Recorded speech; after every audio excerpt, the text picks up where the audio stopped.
जगह कि मैं जहां पे आके अटका हूं आज की डेट में, ईरान के अंदर ये एक ऐसी दलदल है, जितना मैं इससे बाहर निकलूंगा मैं उतना उतना ही धंसता चला वही। जाता हूँ। और फिर कोई ये सोचे कि ग्रेविटी बम का इस्तेमाल कर लेगा, न्यूक्लियर बम का इस्तेमाल करेगा, इस्तेमाल करके उससे वो बच के निकल जाएगा। तो भैया एक बात को ध्यान रखना, अगर आपने कहीं एटम बम का इस्तेमाल कर लिया, तो जैसे आपने मादुरो को वेनेजुएला से घसीट कर बाहर निकाला था ना कुत्ते की तरह, वही। अमेरिका की जनता आपको व्हाइट हाउस से हम्म वैसे निकाल कर लेके जाएगी और फिर आपका क्या हाल हम्म करेगी आपको पता नहीं। ट्रम्प साहब, आपके पास कोई ऑप्शन नहीं बचा सिवाय ह्यूमिलेशन के। आप hey guys, hey guys, welcome back to our channel. तो जिस वीडियो पे रिएक्ट करने जा रहे हैं वो है Iran just crush America's greater Israel plan. So this is so shocking. मतलब ईरान ने क्रश कर दिया है अमेरिका, जो इजराइल को बोला जा रहा है ना कि बहुत महान देश बनाएंगे। अब हम इजराइल को, जो ख्वाब देख रहे हैं ट्रम्प और इजराइल मिलकर कि अरे हम तो ग्रेटर इजराइल बनाएंगे, वो जो प्लान है उसको ईरान ने चकनाचूर कर दिया है। बाकी तो देखते हैं प्रवीण सैन इसमें क्या कहते हैं। He is a great analyst. हम लोगों ने Exactly. काफी वीडियोस देख रखी है, इनकी जितनी भी एनालिसिस होती है वो काफी हद तक सही होती है। बाकी स्टार्ट करते हैं इस वीडियो को। सो फिर आप भी देखिए, हम भी देखते हैं। Let's start. Let's start. दोस्तों, गल्फ के रीजन का नया राजा कौन होगा, कौन? या ये कहूं दादा कौन होगा? इजराइल नहीं। तो जिसके ग्रेटर इजराइल के बड़े ख्वाब है ना, वो मिट्टी में मिलते हुए नजर आ रहे हैं। वो तो है ही यार। सच कहा जाए तो गल्फ के रीजन का नया दादा इजराइल नहीं, ईरान होगा। ईरान होगा? न ट्रंप के पास कोई ऑप्शन है, ना नेतन्याहू के पास कोई ऑप्शन है। यही एंड रिजल्ट है जो मैं आज आपको बता रहा हूं। भले ही वो उसके ऊपर एटम बम गिरा दे, लेकिन 10 करोड़ के ईरानी घुटने नहीं टेकेंगे। सीरियसली दिख रहा है हम लोगों को। अमेरिका का जो भी मिलिट्री जो क्या कहते हैं कि पूरा का पूरा डोमेन है, जो उसका सैनिक अभियान है, रजीम चेंज का उनका जो टारगेट है, वो कहीं से भी पूरा होता हुआ नजर नहीं आ रहा है। दिख भी रहा है। और ट्रम्प के द्वारा बार बार ये कहना कि बिना शर्त अनकंडीशनल सरेंडर करो, तुम्हारे पास कोई ऑप्शन नहीं है। सच बात तो यह है कि अमेरिका के पास कोई ऑप्शन नहीं बचा है। अमेरिका के पास कोई और आज ईरान ने ऐसा धोबी पछाड़ मारा है ट्रम्प को कि ट्रम्प के पास बचने के लिए सांस लेने को जगह नहीं है। आयतुल्ला खमनई चले गए तो क्या हो गया, उनके पास जो एक डिस्ट्रीब्यूटेड कमांड स्ट्रक्चर है वो बिल्कुल इंटैक्ट है। एक गया तो दूसरा, दूसरा गया तो तीसरा, तीसरा गया तो चौथा। ये कमांड स्ट्रक्चर इराक में नहीं था जब अमेरिका ने अटैक किया था, लेकिन यहां पर है। हर डिस्ट्रिक्ट के अंदर, हर जोन के अंदर उनका कमांड स्ट्रक्चर है। ट्रम्प चाहते हैं कि ईरान के अंदर जो नया राष्ट्रपति होगा वो उनकी चॉइस का होगा, जो उनके गुलामी के तौर पर, उनके गुलाम के तौर पर वहां पर राज करेगा। लेकिन मुज्तबा खमेनी को उत्तराधिकारी के प्राइमरी के तौर पर घोषित किया गया। उसने कहा कि भैया जाओ काम करो, हमारा कंट्री हम रूल करेंगे, तुम कौन होते हो हमारे कंट्री को रूल करने? ऐसे बोला गया है। उधर ट्रम्प अपने दावा किया कि ईरान ने अपने पड़ोसियों से माफी मांग ली और वादा किया कि उन पर हमला नहीं करेगा। तो ईरान को वो एक loser of the middle east करार दे दिया। लूजर बोला गया है ईरान को। और खाड़ी देशों की जो स्थिति है उसको लेकर यूएई हो, कतर हो, बहरीन हो, सऊदी हो, ओमान हो, सभी अपनी सुरक्षा को लेकर चिंतित हैं। Obviously, वो यार। सीधे तौर पर ईरान के पक्ष में तो नहीं खड़े हैं, लेकिन कतर ने चेतावनी दी है कि अगर ये युद्ध खत्म नहीं हुआ और कुछ हफ्ते, तो पूरी की पूरी दुनिया की इकोनॉमी को खत्म हो करने के लिए वो काफी है। इजराइल इस समय जिस ढंग से जो भी बंकर बस्टर बम का इस्तेमाल कर रहा है ताकि उसकी एटॉमिक पावर को नष्ट कर सके, लेकिन उससे उसका जज्बा नष्ट नहीं होगा। लेकिन अमेरिका चाहता है कि ईरान को नया दादा बनने की बजाय उसे सैन्य रूप से पूरी तरह से पंगु बना दिया जाए। लेकिन ये होने वाला नहीं है ना, क्योंकि जो लोग कहते हैं कि बारूद से आप राज कर सकते हो, तो बारूद से आप राज तो नहीं कर सकते। राज तो भैया वही करता है जिसके पास जज्बा और जिसके पास दिमाग होता है। अमेरिका के पास तो एक चीज बड़ी प्रचुर मात्रा में है कि अमेरिका तो पुराना भगोड़ा भैया, उसके सैनिक हमेशा भाग जाते हैं। उनके सैनिकों में फाइट करने का पैशन और जज्बा नहीं है जो भाई साहब अफगानी लोगों के अंदर है या ईरानी लोगों के वो अंदर। तो हम लोगों को पता है। अफगानिस्तान और जब यूएसए की वॉर हुई थी तो उसमें अफगानिस्तान जीत गया था, यूएसए हार गया था। बैठ के अपने बाल नोच ले या उसके हाथ में उस तरह दे दो तो अपना गला काट लेगा, क्योंकि उसको पता लग जाएगा कि मैं जहां पे आके अटका हूं आज की डेट में, ईरान के अंदर ये एक ऐसी दलदल है, जितना मैं इससे बाहर निकलूंगा मैं उतना धंसता चला जाता हूँ।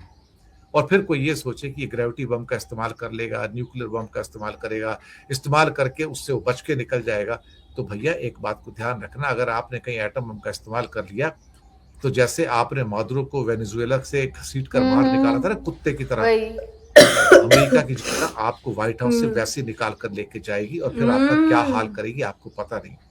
ट्रम्प साहब, आपके पास कोई ऑप्शन नहीं बचा सिवाय ह्यूमिलेशन के।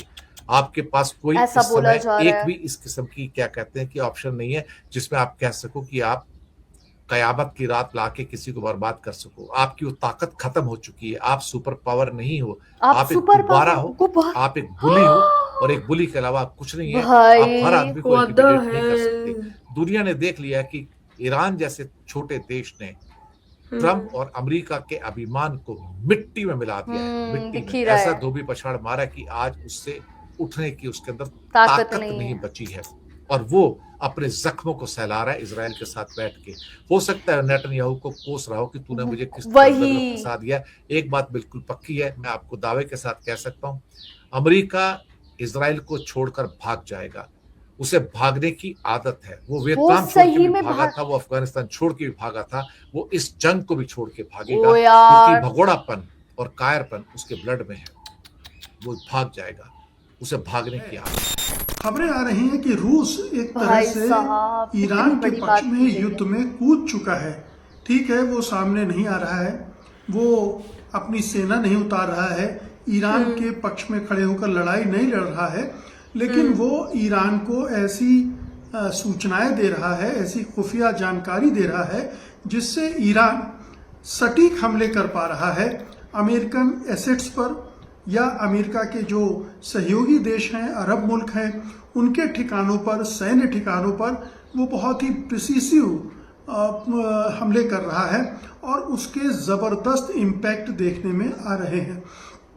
अभी तक ये थोड़ा सा चौंकाने वाली बात थी कि ईरान क्या इतना सक्षम है कि अमेरिकी ठिकानों पर, सैन्य ठिकानों पर इस कुशलता से हमले कर सकता है, क्योंकि उसके पास न तो सैटेलाइट सिस्टम है जिसके बल पर वो ठीक ठीक लोकेशन को ट्रेस करके अटैक कर सके, लेकिन चूंकि अब रिपोर्टें आ रही हैं कि रूस इस काम में उसकी मदद कर रहा है, रूस के जरिए उसे इस तरह की इंफॉर्मेशन मिल रही है और उस इंफॉर्मेशन का इस्तेमाल पूरा फायदा उठा रहा है। वो अमेरिका के सैन्य ठिकानों पर हमला कर रहा है, हमले करके और भारी नुकसान पहुंचाने में कामयाबी हासिल कर रहा है।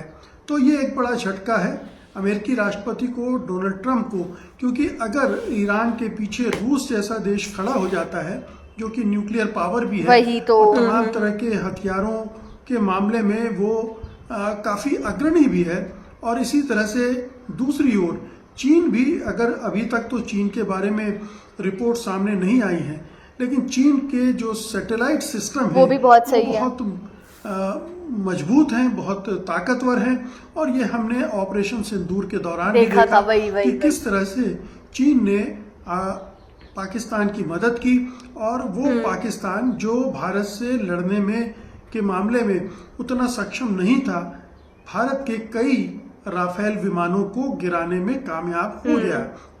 अगर उसी तरह की इंफॉर्मेशन, और ये इंफॉर्मेशन बहुत कीमती होती है, अगर आपके पास हथियार हैं, आपके पास सैनिक हैं, लेकिन अगर आपके पास ये खुफिया जानकारी नहीं है तो आपके लिए वो सब बेकार हो जाती है, क्योंकि आज का जो आधुनिक युद्ध है उसमें ये जानकारी होना और सटीक जानकारी होना और उसके आधार पर अटैक करने की क्षमता होना, ये दोनों बहुत जरूरी हैं।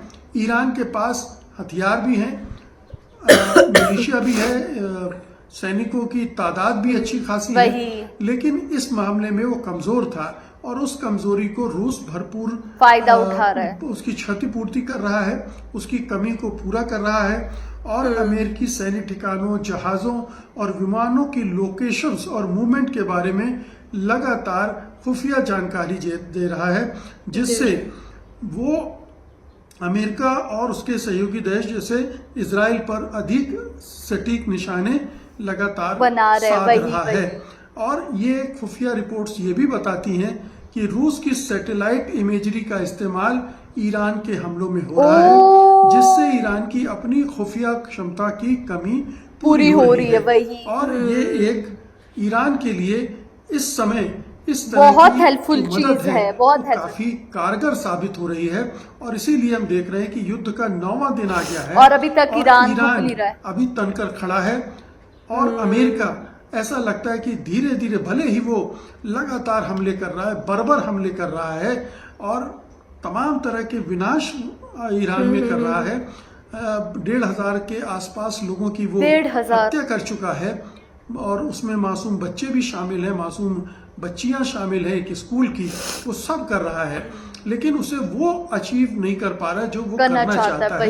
रिजीम चेंज वो नहीं कर पा रहा है। वो ईरान के हौसलों को पस्त नहीं कर पा रहा है, जब हो उल्टा रहा है। ईरान के हौसले बढ़ते जा रहे हैं, वही दिखने के लिए हमें मिल वो चैलेंज कर रहा है लगातार और अपनी रणनीति में लगातार परिवर्तन करके झटके भी दे रहा है। मसलन जैसे उसने मध्य पूर्व के देशों से माफी मांग ली कि उसने उन पर हमले किए हैं और उसमें यह भी जोड़ दिया कि दरअसल वो हमले उन देशों पर नहीं कर रहा है बल्कि वहां पर मौजूद सैन्य ठिकानों पर कर रहा है, जो अमेरिकी सैन्य अड्डे हैं उन पर कर रहा है। और उनके जरिए चूंकि ईरान पर हमले किए जा रहे थे, इसलिए उन पर हमले किए गए हैं। और उन देशों से, चाहे वो सऊदी अरब हो, संयुक्त अरब अमीरात हो, बहरीन हो, कतर हो, इन तमाम देशों पर जो हमले हुए हैं वो उन देशों पर हमले ना होकर, तो एक तरह से उसने इन देशों के साथ अपनी नजदीकी जताने की भी कोशिश की है। ये भी जताने की कोशिश की है कि उसका निशाना वे नहीं है। और ये जो रूस और ईरान का जो गठबंधन है वो अमेरिका विरोधी गठबंधन की तरह सामने आ रहा है, पहले से भी रहा है। अमेरिका विरोधी गठबंधन ही है जो रूस, चीन और ईरान को एक साथ जोड़ता है। और आज इस मौके पर चूंकि रूस अमेरिका के हाथों वहाँ भी यूक्रेन में भी एक तरह से, चूंकि अमेरिकी मदद बड़े पैमाने पर यूक्रेन को मिल रही है और उससे वो यूक्रेन में लड़ रहा है, तो अमेरिका से उसकी जो अदावत है, बेशक ट्रंप बार बार पुतिन के पक्ष में बयान देते हैं, रूस की आलोचना करने से कतराते हैं, लेकिन अगर यूक्रेन खड़ा है तो वो अमेरिकी मदद, अमेरिकी और यूरोपीय देशों की मदद के बूते ही खड़ा है। अन्यथा अभी तक कब का, बल्कि साल 2 साल के अंदर ही रूस ने यूक्रेन को अपने देश में शामिल कर लिया होता। खैर, तो ये जो एक्सिस बना है ईरान, रूस और चीन का, उसका मकसद ही है कि कैसे अमेरिका के प्रभाव को सीमित किया जाए, कैसे मध्य पूर्व में उसकी जो दादागिरी है, जो उसका वर्चस्व है, प्रभुत्व है, उसको कैसे कंट्रोल किया जाए। और इसीलिए दोनों के बीच में लगातार सामरिक रणनीतिक समझौते भी होते रहे। 2025 में इनके बीच ये समझौता भी हुआ है जिसके तहत साझा सुरक्षा खतरों से लड़ने की सहमति दोनों के बीच बनी है। ये जो सहमति है, इसकी वजह से मध्य पूर्व में रूस को अपना प्रभाव बढ़ाने में मदद भी मिली है।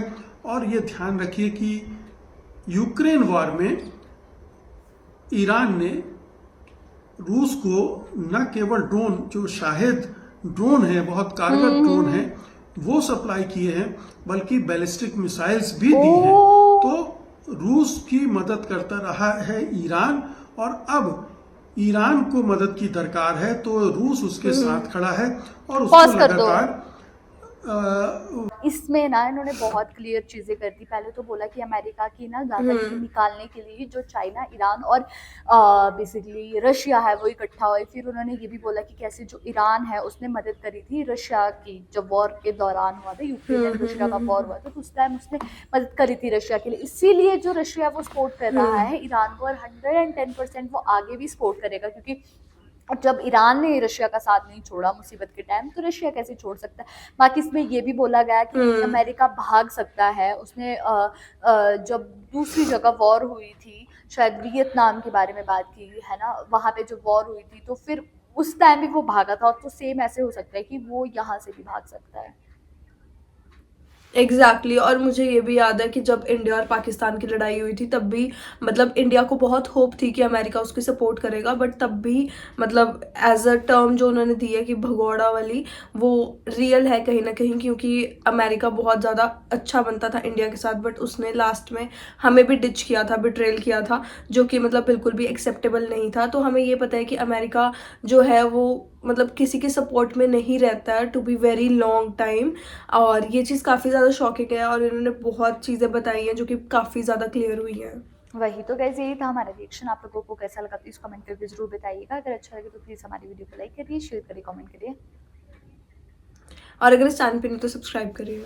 बाकी हम लोगों ने अपने इंस्टाग्राम हैंडल का लिंक डिस्क्रिप्शन में दिया, अगर फॉलो करना चाहते हो तो कर सकते हो। तो मिलते हैं एक और न्यू वीडियो के साथ, तब तक के लिए बाय। बाय।